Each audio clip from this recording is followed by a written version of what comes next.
como eu me preparei em 6 meses para fazer um intercâmbio para os Estados Unidos. Tudo começou com eu buscando uma escola tradicional de ensino. Aquele modelo que a gente já conhece. Você vai para a escola, senta numa cadeira, o professor fica 1 a 2 horas falando conteúdo para você, você fica absorvendo aquilo sem pôr em prática, 10 alunos em sala para otimizar, né, o tamanho da sala.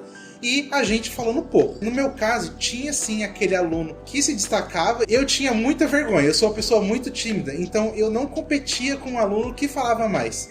E o que acontecia? Eu tinha várias dúvidas, o aluno que se destacava chamava mais atenção do professor e o professor dava mais atenção para ele. E eu ia embora com as minhas dúvidas sem conseguir pôr elas em prática. Quando chegou a hora de ir para os Estados Unidos, eu achei que meu inglês era bom, né? Fiz 6 meses de inglês, então eu estava preparado para ir. Mas quando eu cheguei lá na prática, a realidade foi totalmente outra. Como eu não coloquei em prática os 6 meses que eu estava estudando, quando eu cheguei lá nos Estados Unidos, que era um ambiente que exigia o meu conhecimento e exigia que eu falasse inglês, simplesmente não funcionou. Porque eu não estudei praticando, eu estudei escrevendo, ouvindo, lendo as coisas, mas na hora de falar, que é o que realmente importa lá nos Estados Unidos, passei dificuldade. Lá nos Estados Unidos eu trabalhei num resort de esqui. Era o tempo de férias da faculdade, inverno nos Estados Unidos, final de ano, Natal, Ano Novo, neve, Papai Noel, boneco de neve, então eu passei por essa experiência. E eu trabalhei no topo de uma montanha. A cidade mais próxima, para a esquerda e para a direita, era 1 hora. Para cima e para baixo também era 1 hora. Então, quando os nativos chegavam lá na montanha, o que eles precisavam fazer?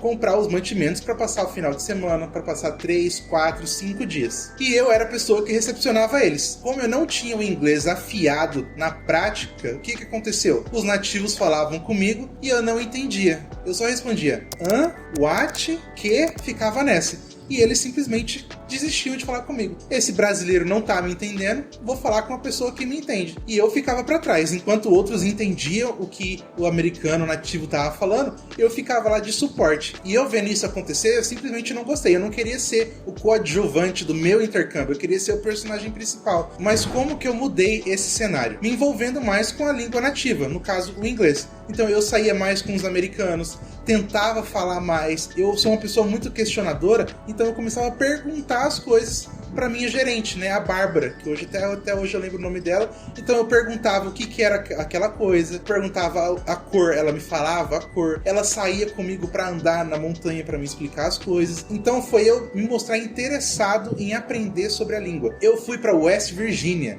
Em West Virginia, eles têm um sotaque conhecido como redneck. Então é um sotaque mais difícil. Você já viu esse leilão?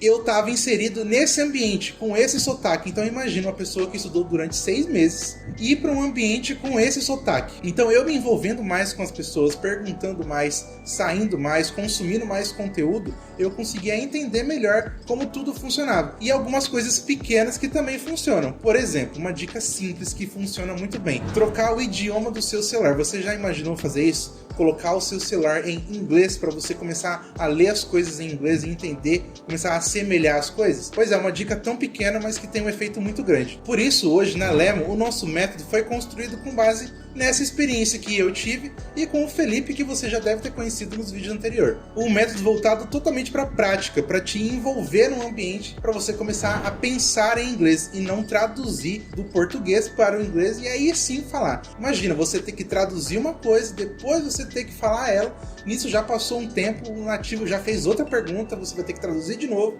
e nisso você fica travado e não fala. Por isso o nosso método é voltado para o inglês prático, para o que você vai usar no dia a dia. Se você quiser saber mais, clica aqui no Instagram e conheça mais a gente.